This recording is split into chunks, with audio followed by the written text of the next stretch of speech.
How's it going, guys? My name is LongBarrel, and welcome back to basically going to be the recap of the whole DreamHack Cluj-Napoca thing of the YOLO bets and see the end result of my betting. So as you can see here, I've placed a total of 20 bets throughout this whole time. I'm not sure why my bets reset, but they did, and when I started betting, this is what I got. And as you can see here, I won a total of 7 bets. Now, I was left with, unfortunately, a deficit, so I did lose money. Not all of it, of course, but it was almost half, a bit less than half. But as you can see here, these are all the matches that I bet on. I've won LG versus Cloud9, which was of course an upset. NIP versus Titan was again an upset. I won Fnatic versus LG. This again was also an upset. And even though I bet on LG, I was. Of course, I'm a Fnatic fanboy. I am. And I was just kind of like, I knew that Fnatic still had a chance in it because basically LG, if they were to win the match, they were going to go into quarterfinals. If Fnatic were to lose the match, they were going to go and play in the lower bracket against Cloud9. So I knew that my boys Fnatic would still had a chance in it. So that's why I bet on LG. And I knew that, even if I won this bet, I wouldn't be too sad if Fnatic lost. But as you can see here, I went on a kind of a streak, little 3-game streak right here. I won against Fnatic Cloud9. This was a smart bet, best of 3. I didn't want to bet YOLO on Cloud9 because I knew they wouldn't win. Mouse versus G2. This was again another one. I knew that G2 already won a map for Mouse, and I don't think that Mouse had what it takes to beat G2. And then NIP versus Titan. I said that Titan did take a map away from NIP, but I just couldn't see NIP losing 2 maps to Titan. And yes, I did one right there. So basically, unfortunately, I missed out on the semifinals and I missed out on the final game, and I'm sorry for that. I'm sorry I wasn't able to update you guys on what happened that day. But because it was my friend's birthday and we all went out, we had a bunch of fun. I got pissed drunk and it was basically fun times. But what happened was I fell asleep at around 2 a.m. The sleep caught up to me, plus I was like kind of drunk as shit, so I mean you can't blame me. So when I woke up, I watched the final between Navi and Envious, and unfortunately Envious took the map and I actually wanted Navi to win.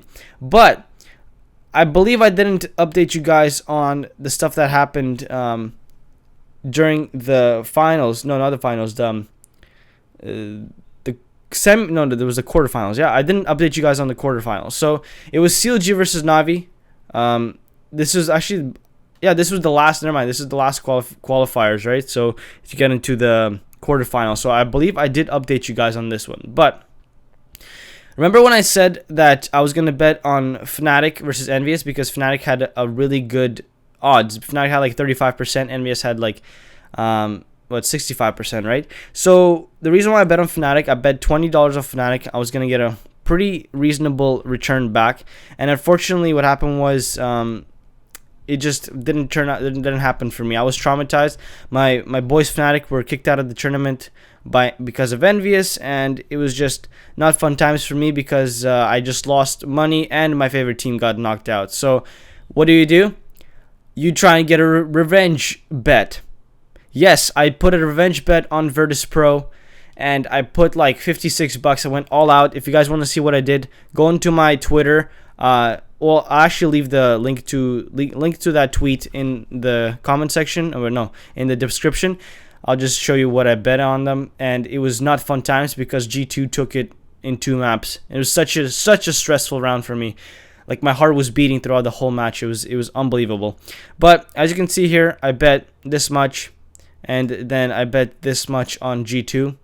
I'm not really sure what the total is. You guys can count this up. So why I bet on VP is because I lost $20 here. And if I were to put like all out on Virtus Pro, I was supposed to gotten like I believe it was like $10 or $9. So I was like, okay, I can get half of my money back. That's no problem. So I bet on them and just lost out, unfortunately. So this game just threw me off completely, and that's why I lost so much money on G2 versus VP. But oh well, I mean, you know, it's YOLO betting, it's skins, who cares. So then the next game was TSM versus NIP. I put my lucky four keys, which survived throughout this whole competition, and yeah, NIP ended up actually upsetting TSM. NIP had like a 23% odds, right? So I got a hefty value from this. Like, what is this, like $33? Yeah, something like that, maybe $32, around $30 basically. And yeah, this is all it. I didn't decide to bet on Navi versus LG because I really did not know who was gonna win there.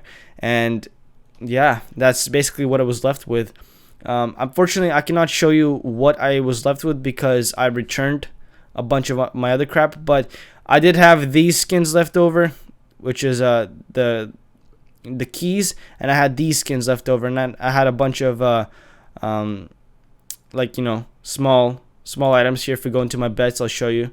Like, I actually forgot to return this one. I took everything that was worth $1 or more out, and I guess I'm gonna keep these skins for skins, I don't know, for YOLO betting. I guess it'll be pretty easy to bet on some North American upsets. But yeah, this basically been it.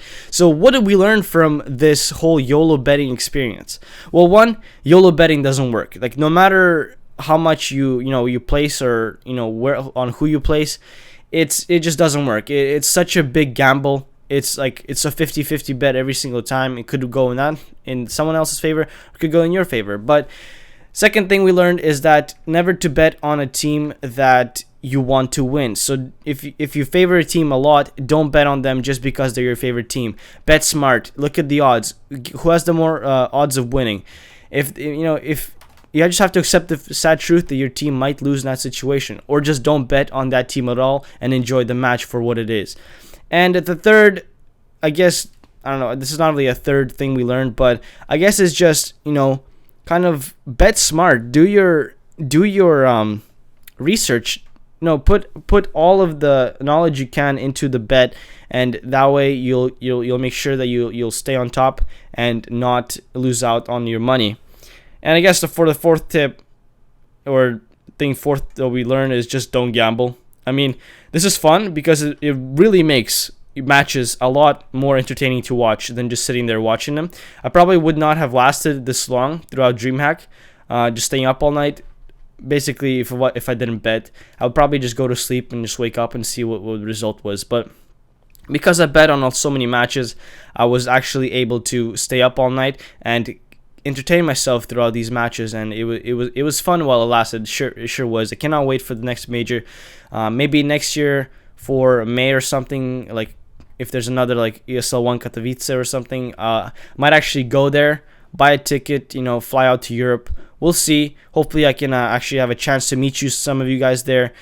It'll be fun. But for now, I'm gonna get going. Thank you guys for watching. If you guys enjoyed this video, please leave a like. If you guys enjoyed this whole series, then yeah, please let me know. If you guys want to see more betting stuff, just again let me know. My name has been LongBarrel. Thank you guys for watching. Have a wonderful day. Bye bye.